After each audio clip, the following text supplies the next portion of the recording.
চাল ডাল ভেজানো ঝামেলা ছাড়াই আজ আমি আপনাদের জন্য নিয়ে এসেছি খুবই সহজভাবে একটা সরু চুকলির রেসিপি, যেটা আপনারা মাত্র 10 থেকে 15 মিনিটের মধ্যে বানিয়ে তৈরি করে ফেলতে পারবেন। আর খুব সুন্দরভাবে এগুলো উঠে যাবে। আর দেখুন কত সুন্দর হয়েছে, পুরো জালিদার। আশা করছি আজকের ভিডিওটা আপনাদের অনেক বেশি ভালো লাগবে। যদি ভালো লাগে লাইক কমেন্ট শেয়ার করতে একদম ভুলবেন না। তো দেখুন সবার প্রথমে একটা মিক্সিং জারের মধ্যে নিয়ে নিচ্ছি এখানে আমি 1 কাপ পরিমাণে সুজিটা একটু মোটা দানার আছে, তাই এখানে সুজিটাকে একটু ভালো করে গ্রাইন্ড করে নেব। সুজিটার সাথে আর কি কি জিনিস দিতে হবে সেইগুলো আমি আপনাদেরকে দেখিয়ে দিচ্ছি। তো এর সাথে আমি দিয়ে দিচ্ছি এখানে 4 চামচ পরিমাণে ময়দাটা দেওয়ার সাথে এর মধ্যে আমি এটাকে সবার প্রথমে একটু গুঁড়ো করে নিয়ে আসি শুকনো। তো দেখুন এখানে শুকনোটা একটু গুঁড়ো করে নিয়েছি। এবার এর মধ্যে যে মেজারিং কাপে আমি সুজি ব্যবহার করেছি মেপেছি, তার মধ্যে এবার সব কিছু মেজারিং করবো যাতে আপনাদের পরিমাপটা একদম সঠিক হয়। দিয়ে দিচ্ছি 1 চিমটি পরিমাণে নুন, 4 থেকে 5 চামচ পরিমাণে গুঁড়ো দুধ দিয়ে দিলে টেস্টটা একটু খুব ভালো হয়, তাই গুঁড়ো দুধটা ব্যবহার করছি। আপনারা চাইলে এখানে নারকেল কোড়াও ব্যবহার করতে পারেন। দেখুন ওই কাপেরই 1 কাপ পরিমাণে জল দিয়ে দিলাম, আরও হাফ কাপ পরিমাণে জল দিয়ে দেবো। টোটালি আমি এখন এখানে 1.5 কাপ পরিমাণে জল ব্যবহার করছি। তো চলুন এটাকে পিষে নিয়ে আসছি, ব্যাটারটা তৈরি করে নিই সুন্দর করে। দেখুন বন্ধুরা ব্যাটারটা খুব সুন্দরভাবে তৈরি হয়ে গেছে। এবার এটাকে আমি প্রায় রেস্টে রেখে দেবো 10 থেকে 15 মিনিট পর্যন্ত। 10 মিনিট পর আমি আপনাদেরকে দেখিয়ে দেবো। তো চলুন এটাকে ভালো করে ঢাকা চাপা দিয়ে দিচ্ছি যাতে সুজিটা খুব ভালোভাবে ফুলে যায়। দেখুন এটা কত সুন্দর তৈরি হয়ে গেছে। তো এখন একটু পাতলা লাগছে, এরপরে রেস্টে রাখার পরে এটা দেখবেন যে গাঢ় হয়ে গেছে।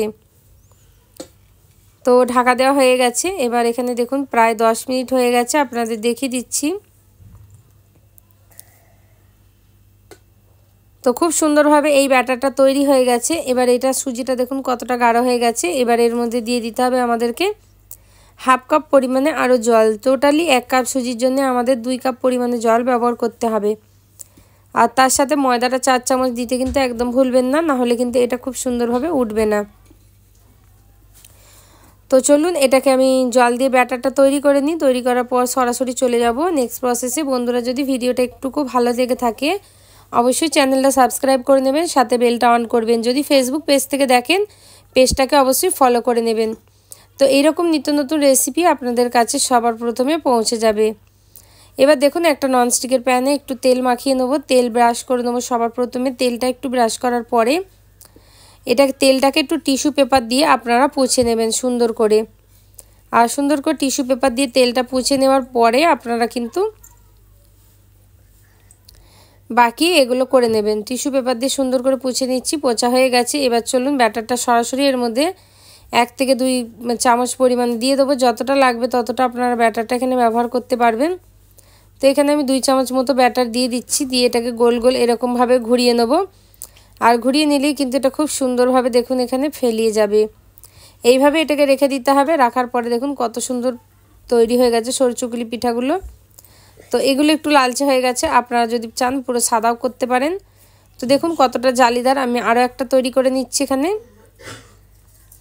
তো এরকমই সুন্দর হয়, খেতেও কিন্তু দারুণ লাগে। শীতকালে নলেন গুড়ের সাথে চাল ডাল ভেজানো ঝামেলা ছাড়াই এরকম সরু চুকলি তৈরি করতে পারেন। কতটা নরম তুলতুলে হয়েছে নিশ্চয়ই দেখে বুঝতে পারছেন। আশা করছি আজকের ভিডিওটা আপনাদের অনেক বেশি ভালো লাগবে। যদি ভালো লাগে এইভাবেই আপনারা সাপোর্ট করবেন, এইভাবে পাশে থাকবেন আমার। আর এরকম করেই আপনারা চ্যানেলটাকে সাবস্ক্রাইব করে নেবেন, সাথে বেলটা অন করবেন, তাহলেই কিন্তু নিত্য নতুন রেসিপির নোটিফিকেশান আপনাদের কাছে পৌঁছে যাবে। দেখা হবে বন্ধুরা এইরকমই অনেক নতুন আরও অনেক আলাদা রেসিপির সাথে। ততক্ষণের জন্যে অসংখ্য ধন্যবাদ। ভালো থাকবেন।